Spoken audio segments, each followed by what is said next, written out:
Hi, everyone, and welcome to our conversation for Asian Heritage Month. Today we have several students and a faculty member from the Faculty of Health Sciences. So the first question I'd like to pose to everyone has multiple parts. What drew you to health sciences? And what are your favorite interests and/or what do you enjoy most about this area of practice? Mari, why don't we start with you? Hi, everybody. My name is Mari Dolcasal. I'm a first-year MPH student, and I'm of Filipino-Chinese descent.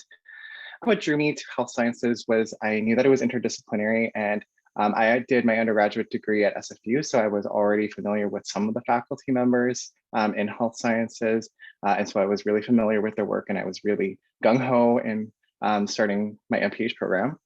My favorite interests are generally revolve around mental health, so I did my bachelor's in psychology. I worked in community mental health afterwards. And so anything related to mental health, but right now a lot of my interests revolve around child and youth mental health prevention program and mental health policy. One of the reasons that I'm really passionate about it is because I think it's not talked about a lot. There's a lot of stigma amongst Asian communities, especially in my community, that I've experienced from people that I know. Yeah, and I think it's important to talk about it more. That's me. Thank you for that. JV, could I ask you to go next? Yeah, for sure. Hello, so my name is JV, and I'm a graduating Bachelor of Arts in Health Sciences student.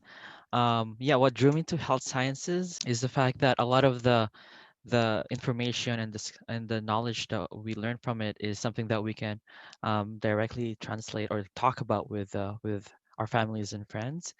And my favorite interest would be community health and also health promotion. Since I immigrated in Canada, I saw a lot of the challenges that many immigrant family faced. So right now I'm working with the City of Surrey, SFU, and Fraser Health in creating a road safety program for newcomers. Thanks for that, JV. Tian, could I ask you to go next?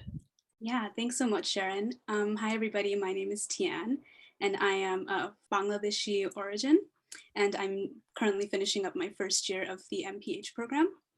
So throughout my undergraduate degree, which was in kinesiology, I realized very quickly that I was drawn to health policy and health equity courses, alongside all of the physiology courses too. Those were pretty fun. And ever since I was little, my parents very regularly took me on trips to Bangladesh, which is where they're from. And there I didn't only learn about the culture and my family, but also I would all the time come across Bangladeshis who were engaged in precarious work, who were lacking social safety nets, and didn't have access to appropriate healthcare, all while living in a developing country. And so I thought it would be amazing to pursue a degree that tied my passion for global advocacy with my passion for health. And I didn't really know what public health or health sciences was during my undergrad until my friend introduced me to it.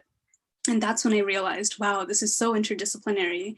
And the interdisciplinary nature of public health and health sciences is what drew me to it. And it's actually one of my most favorite parts of it. I can fulfill my interests in quantitative analyses and statistical analyses, all while engaging in global health equity and advocacy. And those are some of my most heartfelt passions as well. So thanks, Tian.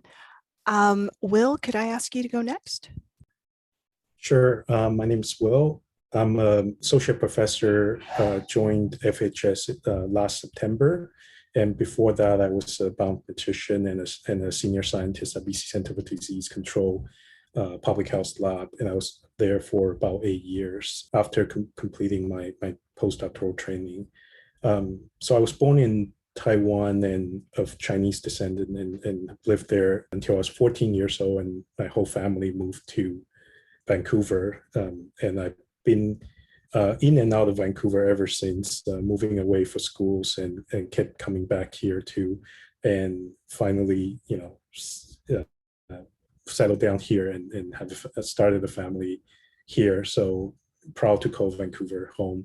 I was drawn to health sciences really due to the interdisciplinary nature of the faculty and also of the field in general. We have become increasingly aware that to improve health is not insufficient to just improve our understanding in biology, improving our understanding in medicine. We actually need to link the scientific evidence to policies and to implementation strategies. And also, indeed, we need communication to increase public awareness. And in no time, it's more salient than right now during a pandemic, right? So moreover, we're living in an information-rich world, and we're increasingly relying on computers to manage the information. So to me, health sciences is actually at the nexus of biomedical science, social sciences, but also information science. And my research program is highly interdisciplinary and indeed use all three type of sciences, and largely a lot of it through collaboration to improve health. And specifically, I'm interested in infectious diseases. Have been studying microbiology since universities, and microbiology and infectious disease remain to be my research focus, and something I'm highly interested in continuing this at FHS. Thanks. Thanks for that, Will. Shabnam? Yeah. Hi, everyone. My name is Shabnam. I'm of Afghan descent. My parents immigrated here in the 90s, and I was born and raised in the Lower Mainland. What drew me to health sciences was I was actually a biology major coming into SFU, and I was at that stage where I was looking at upper division classes, and I wasn't really wanting to learn more about plants and animals. I love that in the health sciences program, we get to learn about health ethics and health promotion and the Kenyan healthcare system. So those were topics that I noticed I was really interested about later on in my degree. And ever since then, I've continued working and researching with immigrants and refugees, because that's one of my research interests at the moment. Thanks, Shabnam. And Kelly? Hi, everyone. My name is Kelly. I'm also a graduate student in the Master of Public Health program at FHS. I'm currently completing my practicum at a population consulting firm. And prior to starting my MPH, I was involved in a lot of community-based participatory research work. But I guess my journey in health sciences kind of started in the latter half of my undergraduate degree at UBC. Similar to a lot of my peers today, I was pursuing a science degree, and as much as I appreciate the biomedical side of health, I was kind of more interested in the prevention route and promoting health rather than the prescriptive kind of treatment-based approach towards health that's usually taught in a lot of the science-based courses. And in terms of like SFU's health science program, I really appreciate how holistic it is and its variety of courses that they offer and the different hats that you can fill within the field of health sciences. In terms of my heritage, I come from a Vietnamese background. Both my parents are immigrants, but I was raised and born in Canada. Thanks so much for that, everyone. The next question I'd like to pose to the group is, what academic achievement or health sciences related accomplishment are you most proud of so far? And I think let's start with Tian. Sure, yeah, thanks, Sharon. So I'm still very early on in my public health degree, so my experiences are still developing. But nonetheless, I will go on the record right now and say that I actually was not admitted to any public health program the first time that I applied. And so that was a really upsetting time for me, because I felt like I didn't understand my interests that well. And maybe I needed to take that year to be more reflexive about what I really wanted to do with my life. And every kind of brainstorming session pointed towards public health. So I reapplied. I applied to 6 programs across 5 institutions, and I actually got accepted into 5 of those programs. And so to this day, that would have to be in my proudest health sciences related accomplishment, because it kickstarted my public health career. And not only that, it made me feel like I was pursuing the absolute perfect field that aligned with my interests and also validated my interests in public health. That's really a great story. not only about persistence, but also just kind of reevaluating and recognizing what's important to you. It seems like it's a really, really good fit. Kelly, what about yourself? So most recently, myself and other 4 MPH classmates participated in the Canadian Evaluation Society student case competition. It's a Canada-wide competition where you're given like a case study and you're meant to prepare an evaluation proposal in 5 hours, I think. And this is our first ever attempt into doing anything related to evaluation. We were completely new to the whole field, and we thought it was a great opportunity to learn and kind of like build those connections amongst our cohort. And we entered not really having any expectations, but we ended up making the top 3 out of all 12 Canadian teams that applied and entered the contest. We recently participated in the final round last week. Fortunately, we didn't place as the top winner, but it was still such a great accomplishment for myself and as well as my classmates who participated. JV, do you want to go next? Yeah, for sure. Mine would be completing my full year of health sciences co-op practicum, full year and also an extra semester. It's because I remember when I came into SFU, I wasn't even in health sciences, even though it's the program that I wanted to do. Just like I feel like not everyone, but first year, second year, you tend to be lost. And I remember going up the steps of the SFU Surrey campus, and I looked to my right, and I saw like this sign of co-op in sessions, and I was like telling myself, oh, I don't think I can do that. Next thing you know, second year, I started to like try and get myself out there, and I completed my full year of co-op, and later last year I was given another opportunity to do an extra co-op term under like undergraduate research award. So that was something that I never expected, and so yeah, I'm very happy and proud of that achievement because I never thought I would be. But yeah, I never achieved that. But yeah, so I'm very happy. We often hear a lot of people talking about how they're, like Tian was mentioning, your path isn't always straight, that there's a lot of different ways to kind of approach your goals, right? Mari, would you like to go next? Sure. I think my story kind of echoes both Tian and JV a little bit. I would say that my biggest academic achievement was probably getting into graduate school because the first couple of years of my undergrad, I also didn't know what to do. I thought I was going to be a biology teacher. So I took biology first year, didn't do amazing. I failed the course. But I was really drawn to psychology because I was really interested in mental health. And I kept going with it. I declared my major in psychology, and I knew that I wanted to pursue more. And so a lot of people in the psychology program were like really involved in research. And so throughout my program, I was involved in 3 research labs, and that really gave me a lot of opportunities to learn more about research, how to do research. I submitted conference papers to so many different places, and I actually got to present at a conference in London, and that was really an amazing achievement for me because that was the first time I had traveled internationally by myself. So yeah, I think it just sums up that I also didn't know where I was going when I first started my path, but I'm really happy about where I am so far. That sounds really, really cool. And I love all these stories of how people, come into university and really kind of discover what drives them once they get a chance to kind of see what's around there and get their feet underneath them. Shabnam, would you like to go next? Sure, thank you.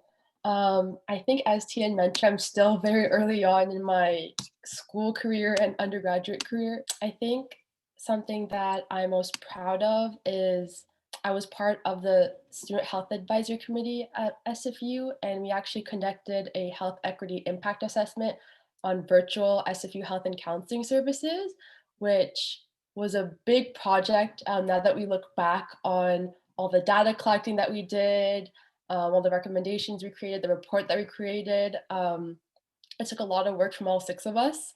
And then we ended up presenting at 2 conferences, and that was actually the first time I've ever presented at a conference although it was virtual, it was still a great experience. So I think that would be the most proud I am so far of what I've done at SFU. It's really great to kind of hear these stories of adaptation and resiliency, right? And that you're still getting opportunities and being able to take advantage of them. Will, what about yourself? Yeah, so hearing all these stories certainly remind me of my early days, and it's really not that different from everyone else. I went through a period of not sure exactly what I want to do. As I mentioned, I majored in microbiology, immunology in undergrad, and found that to be interesting. And actually, I have a psychology minor as well. And it's not only through chance encounter with a graduate student when I was in my last year of undergrad that I identify, the new field of bioinformatics, so combining, biology with computer science, and because I was interested in both fields, I thought that was something that I could do well, and then I indeed found interested in, and applying that to microbiology essentially set me in the path that I continue to travel on until today. So my research program has basically since graduate study been focusing on microbiology and especially the application of genomics to understand microorganisms. I guess in terms of the sort of greatest accomplishment, it's an accumulation of things to achieve to achieve the specific goal that I'm going to mention now. So I have been doing research in developing computational tools for analyzing infectious disease genomic data, and that's a collaboration with several other researchers in universities, including Fiona Brinkman at SFU. And at the time I was at BCCDC, but also collaboration with people at McMaster, at Dalhousie, and so on. But also the main collaboration is actually with the National Microbiology Lab. That's part of the Public Health Agency of Canada. So the so-called IRIDA Consortium, the Integrated Rapid Infectious Disease Analysis Consortium, is formed back in 2012 or 13. And we've been focusing on developing tools that can be used for infectious disease genomic analysis. But then the pandemic hit, and we were able to pivot very quickly from the IRIDA Consortium to create, in collaboration with others, the Canadian COVID-19 Genomics Network, or CanCoGen. And this is all in all, a $40 million investment by the federal government to utilize genomic or high throughput sequencing to track and understand the virus, and also to similarly sequence the host genomes in order to understand the host pathogen dynamics. So I've been part of this CanCoGen network since the beginning, and we're still very much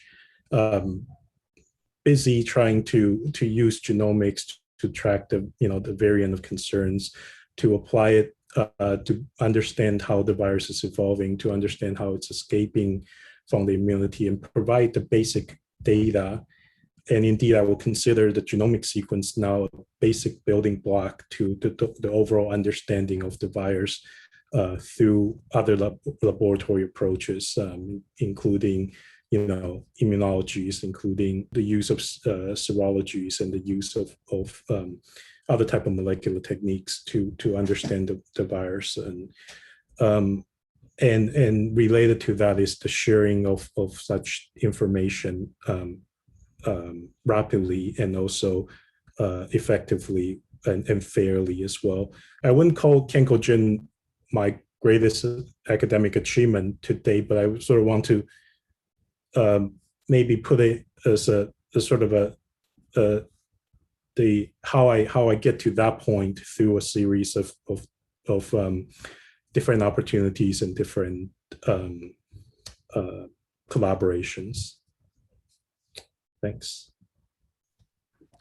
Yeah, that seems to be a common theme. The kind of experiences that you have, the kinds of decisions that you make, the people that you encounter have all kind of led you to really consider a career and a background in health sciences. Kind of building on that, and Tian has mentioned that you know, her experiences with her parents traveling in Bangladesh really influenced her perspective around health sciences. So my question to you all is, how have the values from your community and or your experiences within your community influenced your interest in health sciences? And how have those values and experiences affected your progress? Kelly, let's start with you. Speaking from a cultural sense, there's a few health professionals in my family. My dad, prior to emigrating to Canada, was a doctor in Vietnam. So I guess in a way, he's very much encouraged me to, pursue higher education and maybe pursue a health professional career. But I knew that wasn't really in my future in terms of my interests, but I still wanted to, positively impact the health of people and other groups. So I found that public health kind of allowed me to accomplish that and hopefully improve access to health services and health literacy and empower communities in pursuing their healthiest lives. Thanks for that, Kelly. JV, how about yourself? Yeah, so I mentioned that I was born in the Philippines. I would say that I had quite a childhood. When I turned around 6 or 7, my mom and I were traveling a lot for looking for work. And during that experience, I found like the importance of community health and services available to people who are less fortunate. Because during that time, there wasn't any help at all. So as I grew up, I took in that value of like hard work and being kind to other people, as well as uh, not forgetting where you came from. So since moving here to Canada, I found that importance carried on with the work that I do right now. So that's why like a lot of the work that I do is more based on community health and like programs that helps newcomers, because it is challenging, especially if you live in a different environment. So I do understand where Tian is coming from as well, just traveling and taking all your experience and using it as an advantage. Tian, what about your experiences and your values? Is it similar to JV's or slightly different? I would say they are similar in a sense. So when I think about values in my community, I think often, as a South Asian woman of color, the barriers that were present for women like my maternal grandmother in accessing secondary or even post-secondary education when she was younger. And so when we talk about community values, and the way that I was understanding it was more so that the community that I come from has always been so educationally driven. My mother specifically, she's always instilled in me the importance of education. So has my father. And they've also instilled in me the need to be reflexive of my position in the world, which is why they would always take me on trips to Bangladesh and show me, this is another way that people have to live, and you are very privileged to be living in the area that you live in. And so I think the value of education in my community, alongside as people of color advocating against racism and colorism, has been very central. And so again, as my public health interests are taking shape with time, I think it's I don't know if this is the right term to use, but a double-edged sword, or it goes both ways. I think my interests in health sciences and anti-racism have only deepened as a result of my community values. And likewise, my community values have prepared me well for a degree in health sciences as well. Thank you for that. What about yourself, Mari? Yeah, it's a hard question for me to answer because I can't, I feel like I can't think of any like Filipino-oriented values or anything that's sort of unique to my own experiences that influenced my trajectory.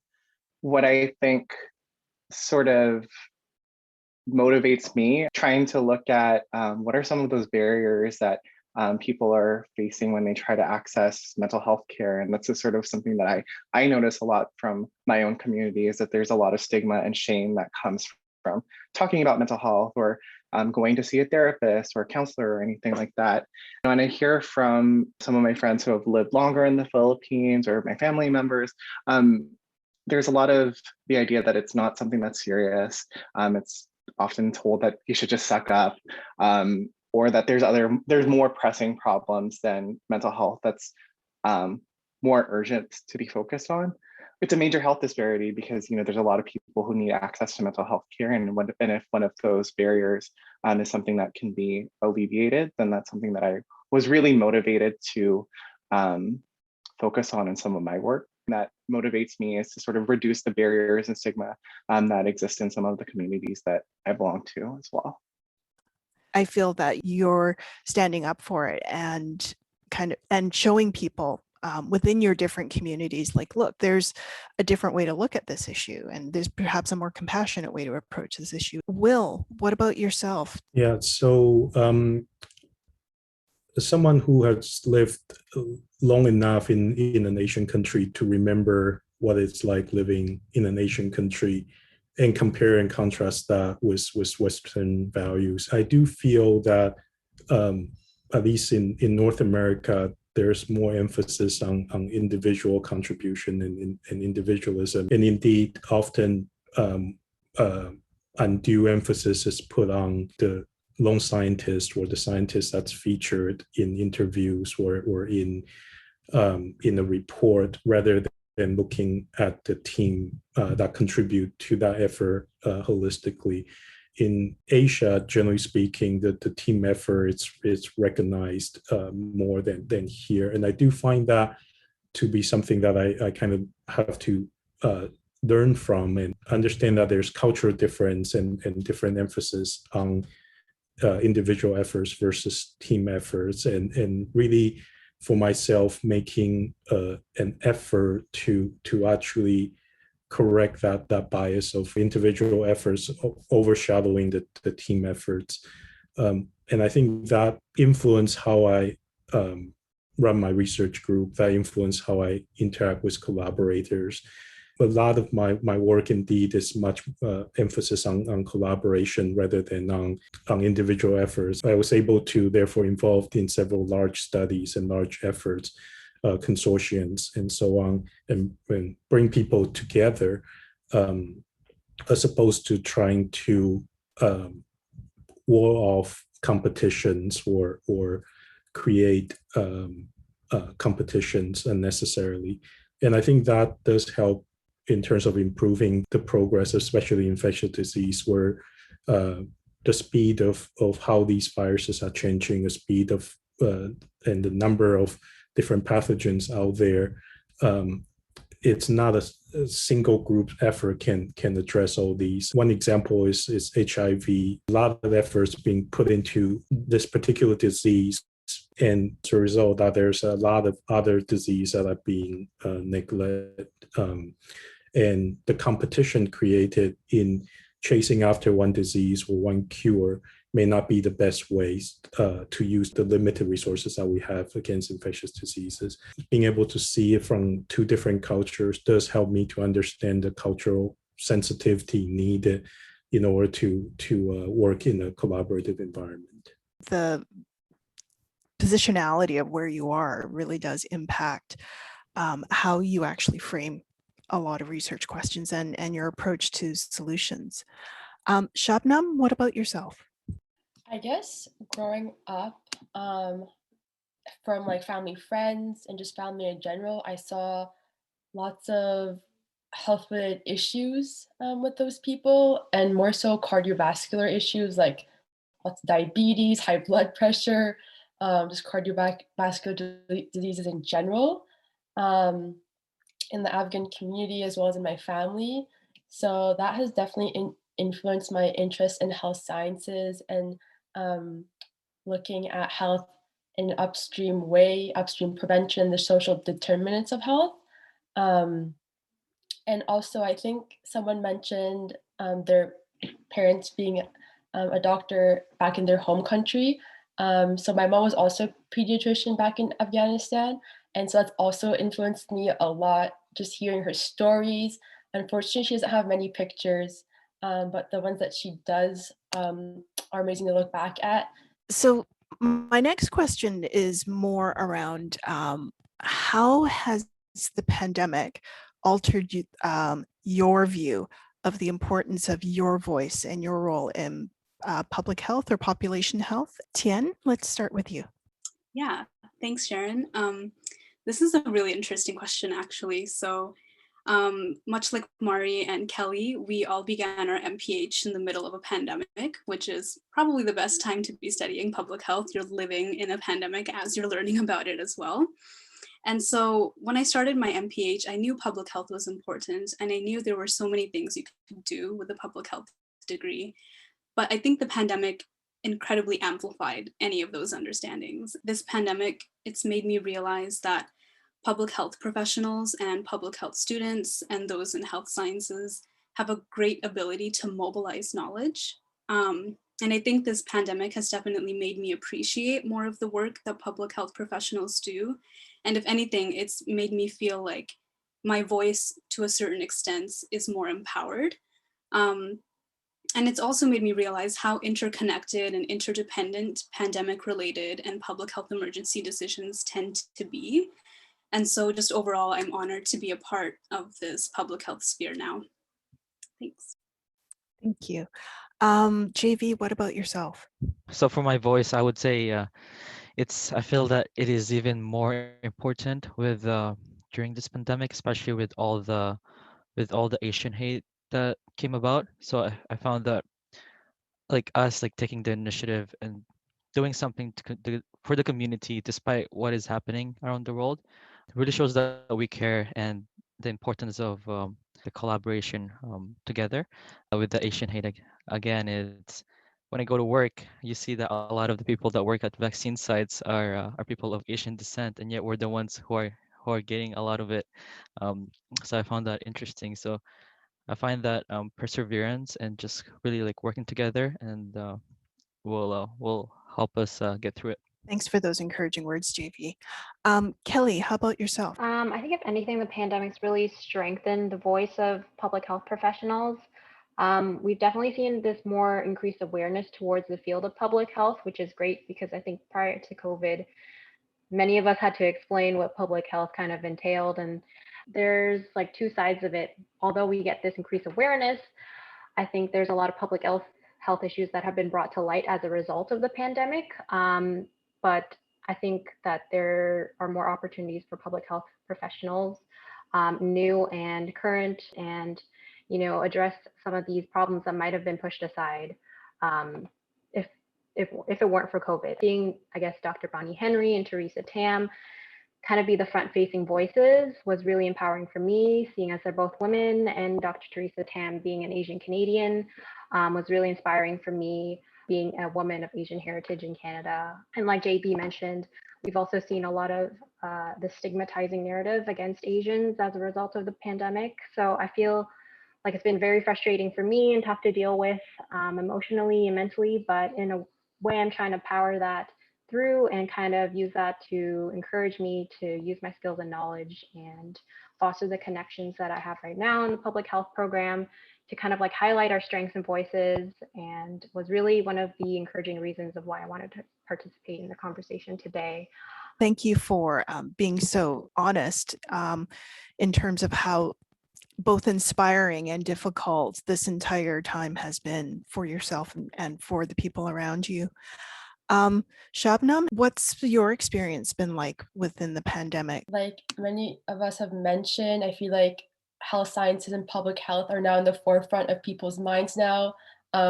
Before I had to describe what I'm studying and what public health is, but now my friends and other people that I just see online automatically know what it is and are always keen to ask questions. And I've realized no matter like if I'm a student or in my career, my voice matters no matter how small, it is empowered. As I think Kelly mentioned, We have seen other inequities become exacerbated. We've seen how everything is interconnected with food insecurity and housing and barriers in accessing healthcare. So there's definitely a lot of views that have been altered for me. Mari, what about yourself? I think that the pandemic has really strengthened my resolve and to be more vocal about calling out racism and discrimination, because there's no place for that in our society, and we know that it's detrimental to people's rights and people's health. And then especially coming from the public health program, it's definitely made me think more about how social determinants are so critical to explore when we're thinking of programs or interventions or protocols, because we've seen how much racial disparities or inequities are evident in our communities, and they've, as you said, they've been really magnified because of the pandemic. Going back to sort of my voice or my role in public and population health, I've seen so many instances where there isn't enough representation at the decision-making table or meetings or discussions. And I think that it's just so important for me to stay on in that, so that when people are watching this video or learning lessons from this pandemic years onward, they see more representation, and that those decisions are based in the interests of the communities that they belong to, especially in communities of color. Will, I'll give you the final voice on this question. How has the pandemic altered your view of the importance of your voice? Yeah, so as someone who actually worked in public health for 8 or 9 years before the pandemic hit, and indeed during that time, there were a few public health emergencies that were declared, although nothing really impact Canada and globally as much as COVID-19. I think it definitely bring the voice of public health to the forefront, and also provided the much needed investment into public health. So, for example, equipment that we've been asked for 5 years with no capital investment available showed up within months after the pandemic was declared. And I do think this is the opportunity where public health can build the much needed capacity. And indeed, some of our efforts through the Kenkogen network and there are other networks too, is to help build that capacity. But the flip side of that is also true in the sense that public health has been sort of working alone for a long time. So it hasn't really fostered that integration with the greater research community. And it's almost viewed that you're either inside the public health or you're outside the public health, rather than that it really should be a spectrum of activities from research all the way to implementation. With the pandemic, with so much things we are learning every day, how to better share the resources and indeed share the results of the research and share the data. I'm hoping that through this effort, we will be able to build a more sustainable interaction and integration between research and public health. I think the public also need to understand that a lot of these decisions are made taking into various factors and taking various considerations, and it's not always easy, and indeed we don't always get the answer right the first time. The BC CDC prior to COVID-19 started to put a lot more emphasis on chronic diseases and on setting up population data observatories for chronic diseases, and yet the attention and funding received for that type of efforts is minuscule compared to what it's now put into COVID-19 response. So I think the messaging is also that public health is about prevention, and to do the prevention well, it means that the continuous funding and sustainable level of funding will need to be provided with or without pandemic. This pandemic's also kind of shown us where the disconnects are along that entire process. Last question, which is more of a fun question. Kelly's already mentioned that Dr. Teresa Tam has been one of her inspirations during the pandemic. Which Asian health scientist do you look up to, either as a role model for yourself or someone whose work that you admire. Tian, do you want to go? Actually, the role model that I look up to is the exact same as Kelly's, Dr. Teresa Tam as well. She's Canada's Chief Public Health Officer and has an extensive amount of expertise in pandemic preparedness and public health emergencies in Canada, which included SARS and H1N1, and now obviously COVID-19. One of my key interests in public health is also infectious diseases, which she is great at managing, and I really admire her work and her candor and her expertise. Mari, what about yourself? Who is your Asian health scientist role model / person you admire? Oh gosh, this is a hard question.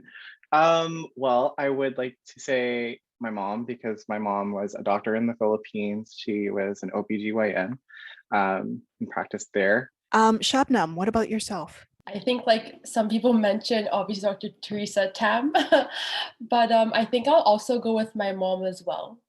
Just because I saw her resilience throughout the years, and she's someone obviously that I look up to very much, and she inspired me to go into the health sciences field. It's completely legit because your family members are your first influences, right? Kelly, do you want to add to Dr. Tam, or are there other people that you admire?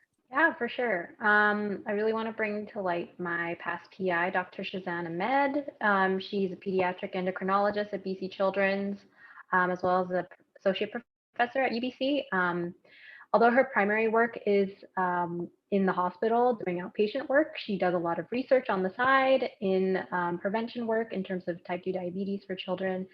And upon starting my research assistant role, she really inspired me to think more about systems level approaches to improving health, thinking more upstream in terms of health issues, and kind of coming at health in a more multi-sectoral approach rather than just focusing on the biomedical sector. So she's been a great inspiration for me. I've worked on her team for 3 years, so I've had the pleasure of being a part of all her work. That sounds like an amazing experience. Will, what about yourself? There's many Asian health scientists and indeed many health scientists in general that I admire and look up to for their work. Instead of addressing that, I sort of want to pick a role model. And I had to think back actually to my undergrad and what sort of influenced me to go in the direction of microbiology and research in general. And that was actually Dr. Eddie Chen, who was a professor at McGill at the time. And he's not necessarily, world-renowned researchers by any means, but he's always emphasis on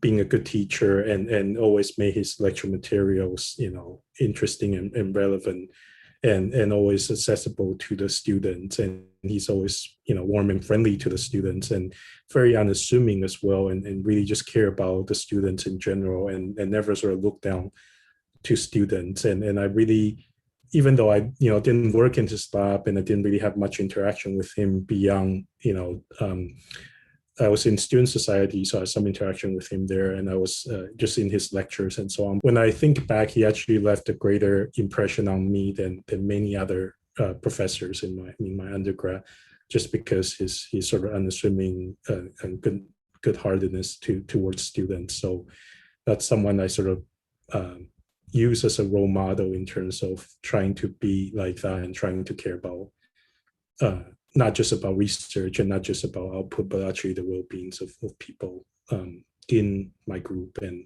and students in general. That's an important point. Health sciences isn't just about the academic piece. It's also about the human piece.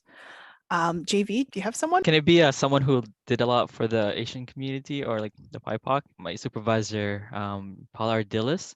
She's a Chilean, and I would say she's my role model because she really provided a lot of opportunities for BIPOC students and Asian students to work on programs and really like follow their research passion. She's always open for opportunities, and I remember taking like one of my first classes with her, and she was like so caring, and she's like a second mom.